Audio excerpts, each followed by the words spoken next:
देखिए भैया, मैं मैग्नेटिक ससेप्टेबिलिटी की बात करता हूँ। मैग्नेटिक ससेप्टेबिलिटी का मीनिंग होता है मैग्नेट बनने की एबिलिटी।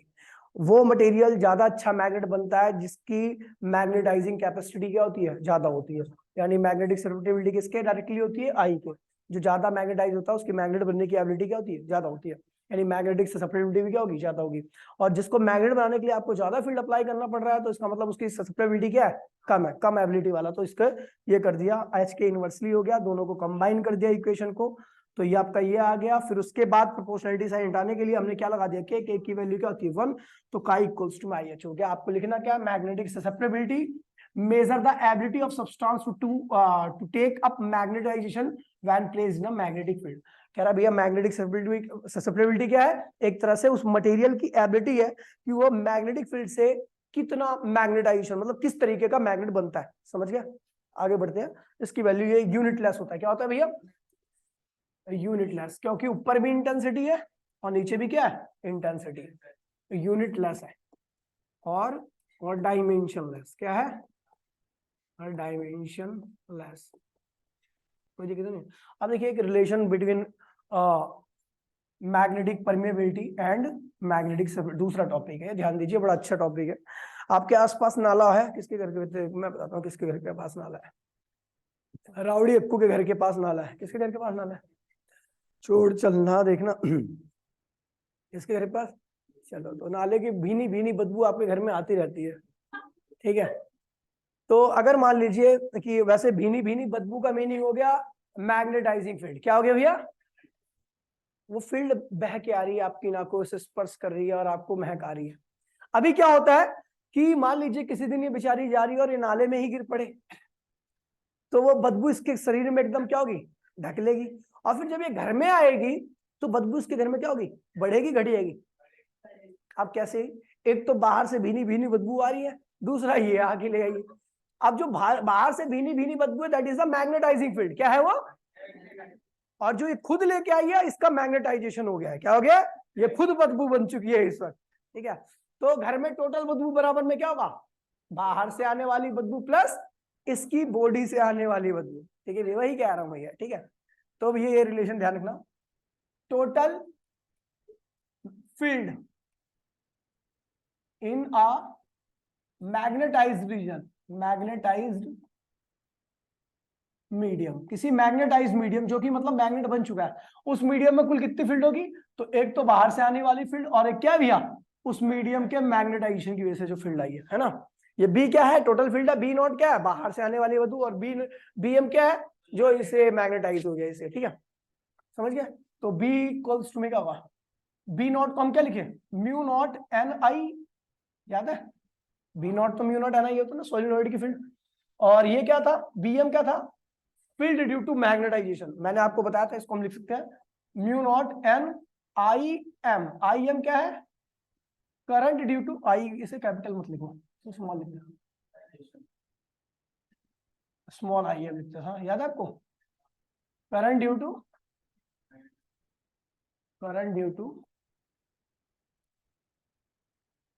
मैग्नेटाइज। आपको सही बताऊं, ये थ्योरी जो है ना पूरे बुक की सबसे हार्ड थ्योरी मानी जाती है, जो ये बता रहा हूं मैं आपको, ठीक है।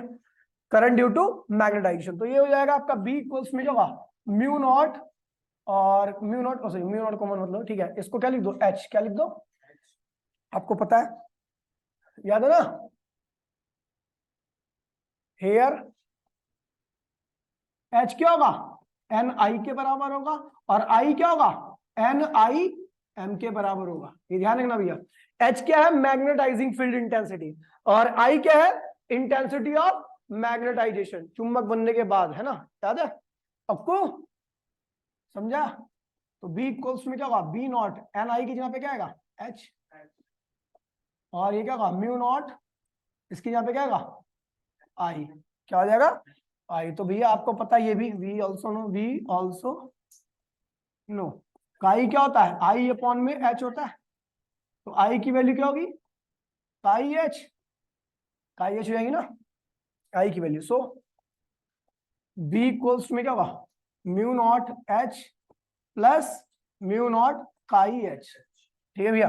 अब एक काम करते हैं भैया, यहाँ से क्या क्या कॉमन लेते हैं, म्यू नॉट कॉमन आ गया और एच क्या हुआ, कॉमन आ गया, तो अंदर क्या बचा, 1 प्लस काई बच गया, 1 प्लस काई बच गया। और ये क्या होता है भैया, म्यू नॉट इंटू में एच, म्यू नॉट इंटू, देखिए इसको क्या लिखा है, बी नॉट को ही मैंने क्या लिखा है, म्यू नॉट इंटू में एच, तो म्यू नॉट इंटू में एच को हम क्या लिख सकते हैं, डायरेक्टली बी नॉट, तो क्या होगा बी नॉट 1 प्लस काई, तो बी अपॉन में बी नॉट 1 प्लस, बी क्या है, मीडियम की कुल फील्ड है, क्या है, और अपॉन में वैक्यूम की कुल फील्ड है, मीडियम की कुल फील्ड अपॉन में वैक्यूम की फील्ड, रिलेटिव परमिएबिलिटी बन जाता है, क्या बन जाता है ये, तो यही से लिख दीजिए mu r equals to 1 plus chi, that is the relation in between relative permeability and magnetic susceptibility. समझ गए भैया, चलो कोई दिक्कत तो नहीं है, आगे बढ़ जाते हैं। ठीक है, हमारे समाज में 3 तरीके के लड़के, पहले मैं इसे लड़कियों के एग्जाम्पल से देता था, अब लड़कियों के एग्जाम्पल से देता हूँ। एक लड़का होता है जो सख्त होता है हमारी तरह, ठीक है, किसी से कोई मतलब नहीं होता, कोई आता भी है तो चल भाई साइड। एक लड़का होता है जो जब ही तक लौंडी आवाज रहता है, जब तक लड़कियां उसके आसपास रहती हैं, जैसे हमारा नितिन हो गया, हाँ हमारा राजू हो गया, ठीक है। और एक लड़का होता नहीं आई थी चेपू टाइप का, हालांकि कोई आए आए एक बार हंस दिया तो भैया दुनिया पलट गई उसकी। तो ऐसे ही 3 टाइप के आपके पास मटेरियल होते हैं, ठीक है। अब पहला मटेरियल होता है डायामैग्नेटिक मटेरियल। डायामैग्नेटिक मटेरियल जो होता है ना, वो मैग्नेटिक फील्ड लाइन को पसंद ही नहीं करता, उसको मैग्नेटिक फील्ड लाइन के अंदर रखा जाता है तो उसका मैग्नेटाइजेशन होगा, मतलब वो मैग्नेट बनेगा, लेकिन वो इस तरीके का मैग्नेट बनेगा कि वो मैग्नेटिक फील्ड लाइन को हमेशा क्या करेगा, रिपेल ही करेगा। समझ गया, और मैग्नेटिक फील्ड लाइन को अगर कोई चीज रिपेल कर रही है तो उसका मतलब मैग्नेटिक मूवमेंट और जो मैग्नेटिक फील्ड लाइन है, मैग्नेटिक मूवमेंट किसका होगा, उस मटेरियल का, और मैग्नेटिक फील्ड क्या होगी, मैग्नेटाइजिंग फील्ड, वो दोनों एक दूसरे क्या होंगी, अपोजिट होंगी, क्या होंगी, हमेशा रिपेल करेगा, लेकिन रिपेलिंग कैपेसिटी क्या होगी, फीबल होगी, मतलब वीक होगी। समझ गया, अब इसके बहुत सारे एग्जांपल है, बिस्मत हो गया, ऑक्सीजन हो गया, एसटीपी वगैरह है ना, बहुत सारे एग्जांपल है, अभी देख लेना, ठीक है। दूसरा मटेरियल होता है आपका पैरामैग्नेटिक। क्या है भैया, जब मैग्नेटिक फील्ड आती है तो भैया इसका मैग्नेटाइजेशन होता है, और इसका मैग्नेटाइजेशन मैग्नेटिक फील्ड की डायरेक्शन में होता है, लेकिन इतना स्ट्रांग नहीं होता, जब तक रहेगा कोई दिक्कत नहीं है, जैसे चलिए या निकल जाए कोई दिक्कत नहीं, समझ गया, भूल जाता है एक दिन में। तो ये मैग्नेट बनने के इस्तेमाल में नहीं लाता, लेकिन इसका मैग्नेटाइजेशन मैग्नेटिक फील्ड की ही डायरेक्शन में होता है, यानी इसका मैग्नेटिक मूवमेंट और जो मैग्नेटिक फील्ड है दोनों की डायरेक्शन क्या होती है, सेम होती है। अट्रैक्शन होता है, लेकिन फीबल अट्रैक्शन होता है, फीबल का मीनिंग होता है वीक अट्रैक्शन। समझ गया, ठीक है, इसके एग्जाम्पल भी देख लेते हैं, ठीक है। चलो फिर आता है भैया फेरोमैग्नेटिक मटेरियल। क्या आता है भैया, निहायत चेपू इंसान, एक बार मैग्नेटिक फील्ड के अंडर में आ गए तो भैया खुद ही क्या बन जाते हैं, मैग्नेट, और इनका मैग्नेटिक मूवमेंट मैग्नेटिक फील्ड की क्या होता है, डायरेक्शन में होता है, इसलिए ये बहुत स्ट्रांगली अट्रैक्टेड होते हैं। ऐसे सब्सटेंस को अगर आप मैग्नेटिक फील्ड में रखोगे वीक में तो कहां भाग जाएंगे, स्ट्रांग में। समझ गए भैया, तो ये 3 टाइप के आपके पास मटेरियल है, मैग्नेटिक मटेरियल। पहले केमिस्ट्री में हुआ करता था, फिजिक्स में तो तब भी था, केमिस्ट्री से हट गया, फिजिक्स में अभी भी है। ठीक है भैया, चलो देखते हैं भैया। तो अपने पास 3 टाइप के मटेरियल, डाई पैरा फेरो, जो बोल रहा हूं वही लिखना, केवल उसके अलावा कुछ मत लिखना, ठीक है। देखिए क्लासिफिकेशन, टॉपिक का नाम क्या है भैया, classification of material. Classification of topic का नाम ये है। उसके बाद diamagnetic substance are those which develop feeble magnetization opposite to magnetizing field. Such substances are feebly repelled by the magnets and tends to move from stronger magnetic field to weaker magnetic field. इनको magnetic field पसंद ही नहीं है, अगर strong में करेंगे तो कहां भाग जाएंगे, वीक में। अब जैसे मान लीजिए डायग्राम बना रहा हूं इसका मैं, ये भैया आपका एक डायामैग्नेटिक मटेरियल है, क्या है, और ये रखा हुआ है मैग्नेटिक फील्ड के अंदर। मैग्नेटिक फील्ड कहां से निकलती है, नॉर्थ से, और कहां जाती है, साउथ की तरफ, तो मैग्नेटिक फील्ड की डायरेक्शन ही होगी, तो इसका मैग्नेटिक मूवमेंट क्या होगा, उल्टा होगा, यानी इधर क्या होगा, इसका साउथ, और इधर क्या होगा, नॉर्थ। तो आपको पता, नॉर्थ नॉर्थ को क्या करेगा, रिपेल करेगा, और साउथ इसको क्या करेगा, रिपेल करेगा। ये क्या होगा, फीबल रिपल्शन, फीबल रिपल्शन। ठीक है भैया, अब अभी एक एमसीडी से पढ़े हो क्या, ठीक है। एग्जाम्पल देख लीजिए, बिस्मत हो गया, कॉपर हो गया, lead, zinc, tin, gold, nitrogen at STP, water, sodium chloride etcetera.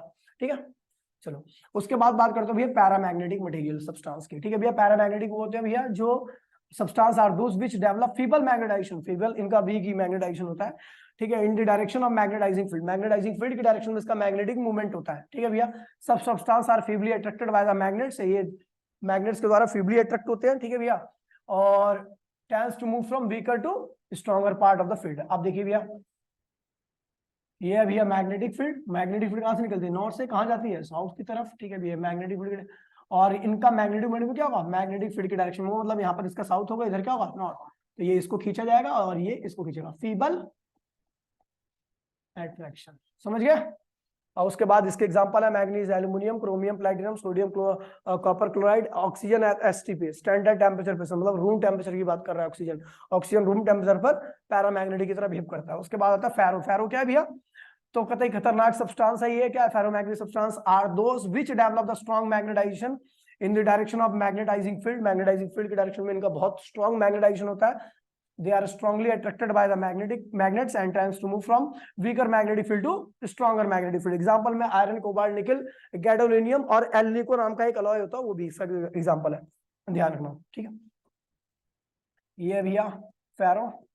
तो भैया इसका मैग्नेटिक फील्ड ये रही नॉर्थ, और ये क्या भैया? साउथ है। और इसका मैग्नेटिक मोमेंट भी क्या होता है? इसके डायरेक्शन में होता है। और यहाँ पर क्या हुआ? साउथ। यहाँ पर क्या हुआ? नॉर्थ। क्योंकि मैग्नेटिक मोमेंट क्या होता है? नॉर्थ से साउथ जाती है। तो हाई अट्रैक्शन होता है। क्या होता है? High attraction. ठीक है भैया, इधर से भी हाई अट्रैक्शन है, कोई दिक्कत तो नहीं भैया? चलो एग्जांपल ध्यान रखना। समझ गया? हाँ, इसको मैग्नेट ये मैग्नेटिक बन के रहेगा, ऊपर वाले देंगे। समझ गया? समझ गया? आगे बढ़े, फिर बात करते भैया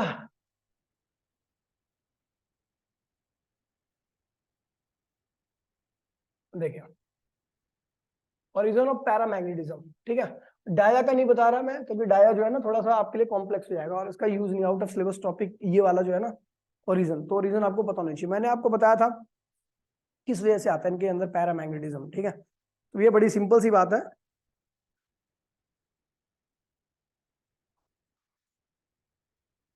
ठीक है, देखिए तो भैया देखिए बात करता हूं मैं ओरिजिन ऑफ पैरामैग्नेटिज्म की। पैरामैग्नेटिज्म क्यों आता है? तो देखिए बड़ा सिंपल सी बात है इसमें कि जब हम बात करते हैं मटेरियल की, तो मटेरियल किससे मिलकर बना होता है? मैग्नेट से और छोटे छोटे एटम से। और मैंने आपको बताया था हर एटम कैसा बिहेव करता है? मैग्नेट की तरह। और जो भी मैग्नेट होगा तो उसका खुद का क्या होगा? मैग्नेटिक मोमेंट होगा। क्या होगा? मैग्नेटिक मोमेंट होगा। और मैग्नेटिक मोमेंट की डायरेक्शन, अगर मैं मीडियम की बात करूं, मटेरियल की बात करूं, तो हर एटम का अगर नॉर्मली टेम्परेचर पे, एसटीपी पे देखा जाए, नॉर्मल टेम्परेचर पे देखा जाए, तो सारे एटम्स क्या होते हैं? रैंडमली ओरिएंटेड होते हैं। क्या होते हैं? इस तरीके से टेढ़े मेढ़े होते हैं। ये देख रहे हो ना आप डायग्राम, इसमें देखो तो सारे एटम्स क्या रैंडमली ओरिएंटेड है। किसी का मैग्नेटिक मोमेंट ऊपर है, किसी का नीचे है, किसी का दाएं, किसी का बाएं, किसी का कुछ, किसी का कुछ। जब देखते हो तो यहाँ पर टोटल मैग्नेटिक मोमेंट क्या होता है भैया? जीरो आता है। और जिसका मैग्नेटिक मोमेंट जीरो होता है वो क्या होता है? नॉन मैग्नेट होता है। क्या होता है भैया? Non magnet. लेकिन जैसे ही मैग्नेटाइजिंग फील्ड अप्लाई करते तो आपको पता है सारे मैग्नेटिक मोमेंट क्या होता है? मैग्नेटाइजिंग फील्ड अप्लाई की ना हमने। ठीक है, तो कहाँ जा रही है? मेरी मैग्नेटाइजिंग फील्ड है, कहाँ से निकली? नॉर्थ से। कहाँ गई? साउथ की तरफ। तो सारे जितने भी छोटे छोटे मैग्नेट्स हैं, डोमेन्स कहते हैं इनको, ठीक है, वो सबके सब क्या हुए? अलाइन हो गया मैग्नेटिक फील्ड के डायरेक्शन में। अब मैग्नेटिक मोमेंट क्या होगा? जीरो नहीं आएगा, जीरो से जा रहा आएगा और क्या होगा? Become magnet. कैसा बन जाते हैं ये? मैग्नेट। लेकिन ये ध्यान रखना कि यहाँ पर टेम्परेचर कम होना चाहिए। टेम्परेचर ज्यादा होने से क्या होता है? तो टेम्परेचर हमेशा रैंडमनेस को क्या करता है? बढ़ाता है। क्या करता है? तो अगर देखिए टेम्परेचर आप ज्यादा कर दोगे, रैंडमनेस बढ़ेगी, रैंडमनेस बढ़ जाएगी तो ये कहाँ आ जाएगा? यहाँ पे आ जाएगा। टेम्परेचर इंक्रीज करने पर रैंडमनेस, अगर इसकी रैंडमनेस बढ़ गई तो ये कहाँ होगा? ऐसा आ जाएगा। और ये फिर क्या बन जाएगा? नॉन मैग्नेट बन जाएगा। तो इसलिए ध्यान रखना कि अगर आपको मैग्नेट बनाना तो टेम्परेचर भी क्या होना चाहिए? कम होना चाहिए, ताकि रैंडमनेस कम रहे, मैग्नेटिक मोमेंट क्या जीरो से हमेशा ज्यादा है। तो देखिए भैया जो अंडरलाइन कर रहा हूँ केवल वही लिखना आपको। ठीक है, ठीक है। अकॉर्डिंग टू लैंगविन, ठीक है भैया, द एटम्स और molecules possess permanent magnetic moment. मैंने बताया था ना आपको, हर एटम और मॉलिक्यूल्स के पास क्या होता है? एक परमानेंट मैग, क्योंकि हर एटम मॉलिक्यूल्स क्या है? एक मैग्नेट है। ठीक है, ड्यू टू, अब ये सब जो चीजें है ना अब जो बता रहा हूँ ये आपको केमिस्ट्री का टॉपिक है। आपने पेयर्ड इलेक्ट्रॉन, पेयर्ड अनपेयर्ड पढ़ा है? पेयर्ड क्या होता है आपको पता है? बताइए पेयर्ड। देखिए जब आप, और हुन्स रूल क्या था? हुन्स रूल फिजिक्स का टॉपिक है, क्वांटम फिजिक्स में आता है। ठीक है, थोड़ा सा तो आपने थोड़ा पढ़ रखा होगा। हुन्स रूल कहता है कि जब भी हम किसी भी ऑर्बिटल में इलेक्ट्रॉन्स को फिलअप करते हैं तो वो एनर्जी वाइज फिलअप किए जाते हैं। तो जिस ऑर्बिटल में एक इलेक्ट्रॉन होता है वो अनपेयर्ड होता है, और जहां पर दो इलेक्ट्रॉन होते हैं वो क्या होता है? पेयर्ड होता है। और पेयर्ड इलेक्ट्रॉन एक दूसरे से अपोजिट स्पिन करते हैं। अब जब पेयर्ड रहेगा तो पेयर्ड अलग अलग डायरेक्शन में स्पिन करते हैं, और स्पिन करने से क्या होता है, एक दूसरे के मैग्नेटिक मोमेंट को क्या करते हैं, कैंसिल कर देते हैं। जो अनपेयर्ड रहेगा वो अकेला है, उसको कैंसिल करने के लिए कोई भी नहीं रहेगा, तो उसका मैग्नेटिक मोमेंट रहेगा और वो मैग्नेटिक तरह बिहेव करेगा। समझ गया? चलो बहुत डीप नहीं जा रहा, मैं यहीं से बता दे रहा हूँ, समझ में आ गया होगा आपको शायद। तो कह रहा भैया कि मैग्नेटिक मोमेंट होता है, और मैग्नेटिक मोमेंट की वजह क्या होती है, due to presence of unpaired electrons, due to non cancellation of spin. समझ गए? Of electron because of some special reason. ये सब आपको जानने की आवश्यकता नहीं है। In the absence of external magnetic field the atomic dipoles are randomly oriented, जैसा ये है, ठीक है, ओरिएंटेड सीजलेस रैंडम मोशन, मतलब ऐसे ही इधर उधर, पता नहीं जो भी है, as shown in the figure there is no net magnetization, यहाँ पर कोई मैग्नेटाइजेशन नहीं होगा। ठीक है भैया? when strong enough magnetic field is applied at temperature is low, क्यों लो? क्योंकि टेम्परेचर हमेशा रैंडमनेस इंक्रीज करता है। ठीक है? enough the field tends to align the atomic dipoles and in its own direction, अपने डायरेक्शन में करेगा, producing the weaker magnetic movement in the direction of magnetic field. The material tends to move from the weaker field to stronger field. This is the paramagnetism. इसी को क्या कहते हैं भैया?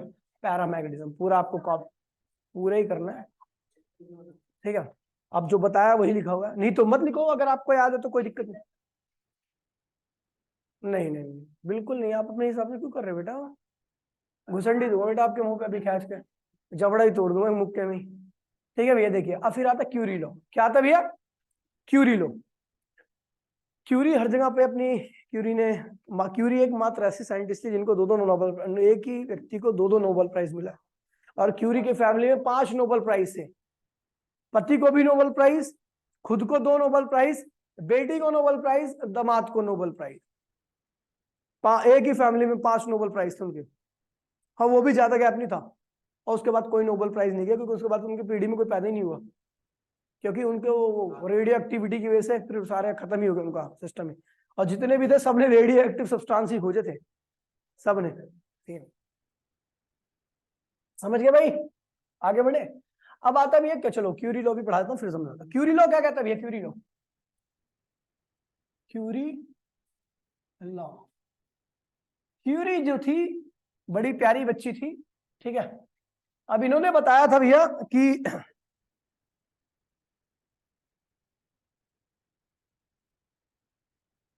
ठीक है, क्यूरी ने बताया था भैया कि जो आपका मटेरियल का मैग्नेटाइजेशन होता है, आई इंटेंसिटी ऑफ मैग्नेटाइजेशन होता है, वो दो फैक्टर पे डिपेंड करता है। एक तो आपने कितनी फील्ड अप्लाई कर रखी है, आप ज्यादा फील्ड अप्लाई करोगे तो उसका मैग्नेटाइजेशन होने के चांस क्या है, ज्यादा है। और एक टेम्परेचर भी कम होगा तब भी उसका मैग्नेटाइजेशन क्या होगा, ज्यादा होगा।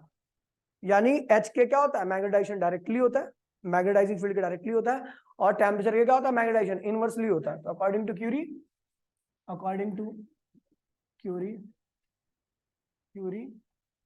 Magnetisation is directly equal to क्या होता है भैया, एच होता है, और intensity of magnetization inversely equal to क्या होता है, टी होता है। कंबाइन करो, कौन कंबाइनिंग छी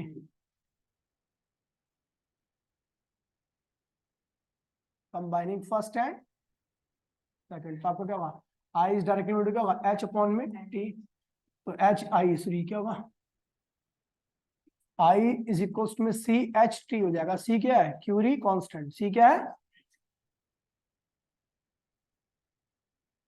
क्यूरी कांस्टेंट।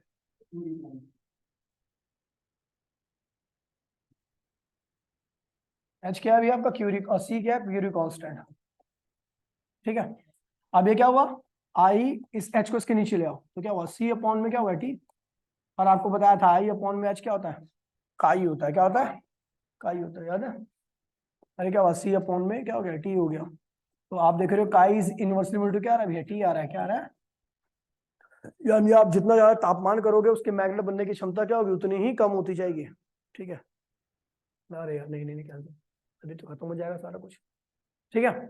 उसके मैग्नेट बनने की क्षमता क्या होगी, उतनी ही कम होती जाएगी। समझ गए?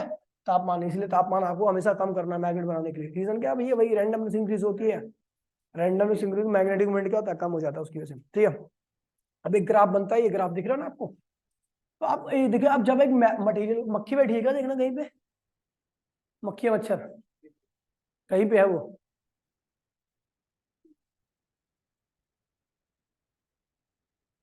धोखेबाज कहीं की। देखिए भैया, तो अगर मैं देखता हूं, देखिए सुन लीजिए, आप कोई मटेरियल लो और उसको मैग्नेट बनाने का प्रयास करो, मटेरियल लो और उसको, तो अब एक बात ध्यान में रखना कि उसके अंदर जो मैग्नेट बन रहा है वो किसकी वजह से, बाहर की वजह से नहीं बन रहा, उसके अंदर जो ऑलरेडी मैग्नेट्स बैठे हुए हैं उनकी वजह से बन रहा है वो मैग्नेट। हम कर क्या रहे हैं, बाहर की फील्ड से उन मैग्नेट्स को एक डायरेक्शन में ला दे रहे हैं, और जब सारे मैग्नेट, छोटे छोटे मैग्नेट्स, एटॉमिक मैग्नेट्स जिनको डोमेन्स कहते हैं, वो एक डायरेक्शन में आते हैं तो क्या बन जाता है, मैग्नेट बन जाता है। जिसके, तो वही तो बता रहा हूं मैं। अरे भैया मैंने कहा मटेरियल पे भी तो डिपेंड करता है मैग्नेट, डाया क्यों नहीं बनता फिर मैग्नेट, पैरा क्यों नहीं बनता फिर मैग्नेट, समझ गया, ये चीज होती है, पेयर्ड अनपेयर्ड बोला ना। ठीक है, अब देखिए क्या होता है कि मैंने बोला कि भैया आप किसी भी चीज को मैग्नेट बनाते हो तो वो उसके अंदर का ही मैग्नेट है, बस उसको आप अलाइन करते हो। मान लीजिए किसी के अंदर 100 डोमेन्स है, आपने मैग्नेटिक फील्ड अप्लाई किया, कुछ डोमेन्स ओपन हुई मैग्नेटिक फील्ड के डायरेक्शन में, तो उसका मैग्नेटाइजेशन हुआ, थोड़ा हुआ, 100 थी, 10 खुली तो थोड़ा मैग्नेटाइजेशन हुआ, 20 खुल गई डोमेन्स मैग्नेटिक फील्ड के डायरेक्शन में, तो 20 के बराबर का मैग्नेटाइजेशन होगा, 30 40 50 60 70 80 90 100, मैग्नेटाइजेशन बढ़ता चला गया। ठीक है, लेकिन जब 100 खुल जाएंगी, एच आप फिर भी बढ़ा रहे हो, तो सारी डोमेन्स खुल चुकी हैं।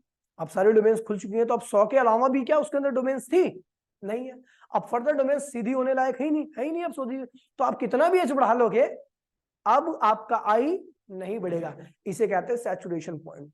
तो क्यूरी ने देखा कि जैसे जैसे आप एच बढ़ा रहे हो, क्या बढ़ा रहे हो, आपका आई भी क्या हो रहा है, बढ़ता जा रहा है, लेकिन अप टू सैचुरेशन पॉइंट, क्या है भैया, वही सर्टेन लिमिट, क्या है भैया, saturation point, up to saturation point, इसे सैचुरेशन पॉइंट तक ही बढ़ता है बस आपका।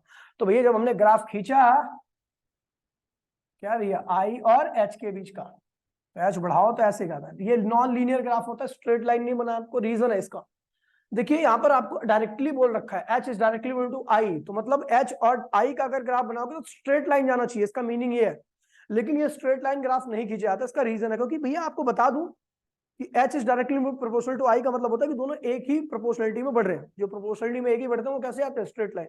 लेकिन यहाँ पर एक दिक्कत है कि हर डोमेन्स को खोलने के लिए अलग अलग मैग्नेटिक फील्ड चाहिए, कुछ डोमेन्स जल्दी खुल जाती है, कुछ डोमेन्स जो लॉक होती है सब्सटेंस के अंदर, ठीक है, बधी रहती हैं, जिनको खोलने के लिए आपको ज्यादा मैग्नेटिक फील्ड अप्लाई करना पड़ता है। तो एच के बढ़ाने पर आई तो बढ़ रहा है, लेकिन आई एच अलग अलग रिक्वायर्ड है हर डोमेन को खोलने के लिए, इसलिए ग्राफ का भी स्ट्रेट लाइन इसका जाता ही नहीं है। ठीक है, बढ़ता रहेगा, उसके बाद ये ग्राफ का सैचुरेशन को अटेंड कर लेगा, उसके बाद बढ़ना बंद हो जाएगा। इसे कहते हैं भैया सैचुरेशन पॉइंट, क्या कहते हैं इसे, saturation point. No further magnetization take place, no further magnetization take place, अब नहीं हो सकता मैग्नेटाइजेशन का। ठीक है भैया, ये ग्राफ बना लेना। ठीक है, अब इतना ही पढ़ाया था मैंने पिछले वाले बैच में, आप लोगों को समझ में आ गया होगा। ठीक है, कोई दिक्कत तो नहीं है, मतलब ये अभी एक क्लास वाले की सैटरडे वाली, फिर उसके बाद ये चैप्टर फिनिश हो जाएगा आपका। ठीक है भैया, चैप्टर सैटरडे, और संडे को मैं सुबेरे पढ़ाऊंगा आपको चौथा चैप्टर, शाम को लूंगा टेस्ट, चौथा पूरा पढ़ाऊंगा एक बारी।